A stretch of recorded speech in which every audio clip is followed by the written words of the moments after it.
Good morning and welcome to FBN Forward Markets. My name is Brian Como. Today is September the 1st. It is the Friday before a long weekend. So agriculture markets are closed on Monday to observe Labor Day. So let's get into what is happening in this pre-holiday trade this morning. All right, we're going to touch a little bit today on the pre-holiday trade, our oat and durum recommendations, and then some Black Sea news as well. A lot of green on the board today as we get into the weekend. We've got corn up 5 3/4 at $4.84 a bushel. We've got soft red winter wheat up 8 1/4 at $6.10 a bushel. Hard red winter wheat up 9 3/4 to $7.37. We have spring wheat up 6 at $7.72 per bushel, and oats are up 3 at $4.96 per bushel. So on the oilseed side, we've got soybeans up 14 at $13.83. Ice canola is up $2.50 at $8.1120. Soybean oil is up to 63 cents a pound, and soy meal is up $5 to $4.09 per ton. We've got crude oil up nicely this morning at 84.68. We've got the US dollar up very slightly at 103.64. Canadian dollar is trading at 73.96.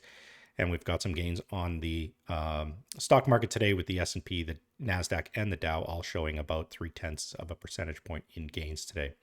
All right, getting into our oat and durum recommendations from this week. Just wanted to kind of recap some of what's happened this week in the oats and durum market. Both still look relatively bullish. Both were reported lower than expected for Statistics Canada's numbers.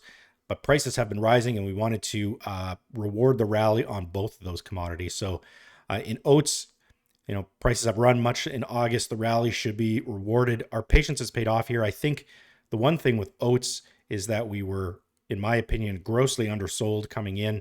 I think we were at 60% sold for the 2022 crop and no percent sold for the 2023 crop. So we moved that to 80 and 20 to get back to where we think an appropriate position would be, even if we are still bullish.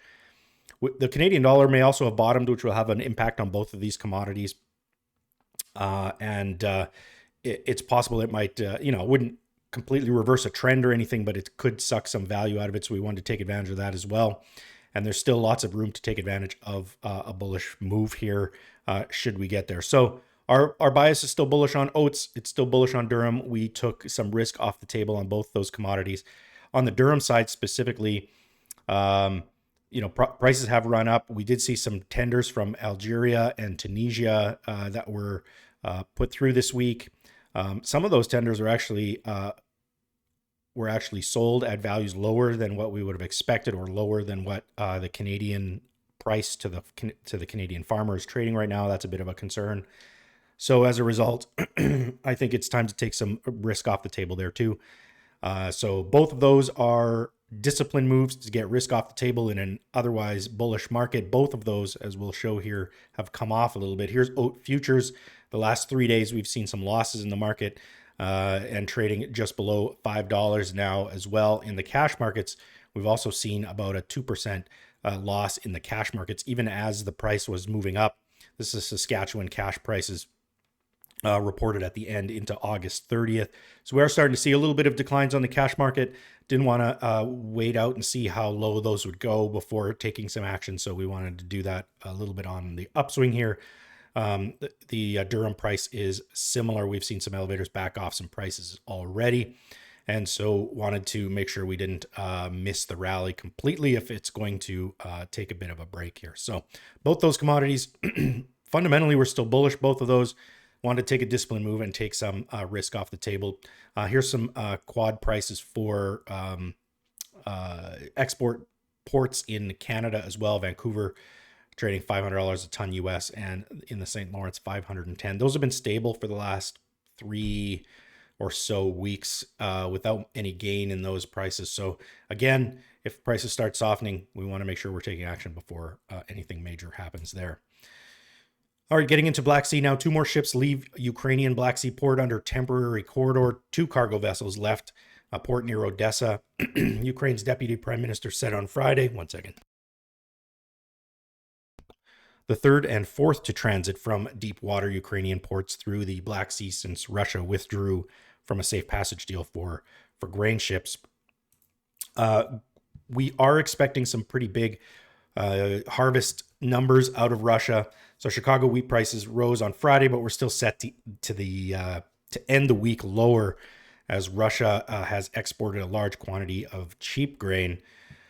Russia's ICAR agriculture consultancy revised its estimate for the country's wheat crop this year to 91 million metric tons, up from 89.5 tons. So it's a million and a half gain, and said that Russia could export 49.5 million tons of wheat in the 23-24 season, which is 2 million tons more than it previously forecast. So there's going to be a lot of cheap Russian wheat hitting the market. The other sanctions that are affecting Russia, so wheat isn't involved in the sanctions, so there is an aggressive incentive to export as much agriculture product as well out of Russia. That's keeping a lid on the prices. We're seeing that in the futures. We're seeing that in the cash prices as well in wheat. So that's one of the reasons that is holding the market down.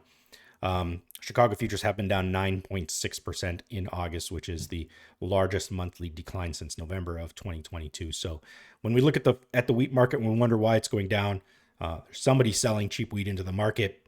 As we reported yesterday, a lot of it's been Russia this month, but France and Romania were piling on yesterday and actually selling wheat lower than the Russian minimum price as well. Here's some other headlines out of the Black Sea. Ukraine harvest is now complete on rapeseed, and Reuters is estimating the crop unchanged from their last assessment at 4.0 million tons. That's up about 500,000 tons from last year. The USDA has Ukraine's rapeseed crop posted at 4.1 million tons, so roughly 100,000 tons difference between the two. So about 4 million tons or so of rapeseed out of Ukraine. Ukraine wheat harvest is also complete, and the proportion of winter wheat to spring wheat this year has meant that there is a lower quality or lower protein overall in the country to export this year. So a little bit more winter wheat, less spring wheat. So the Ukraine crop will likely go into more discounted markets than usual as a result of the overall lack of protein there, not because of growing conditions, but just because of the mix between winter wheat and spring wheat. Russia's wheat harvest is 50% complete.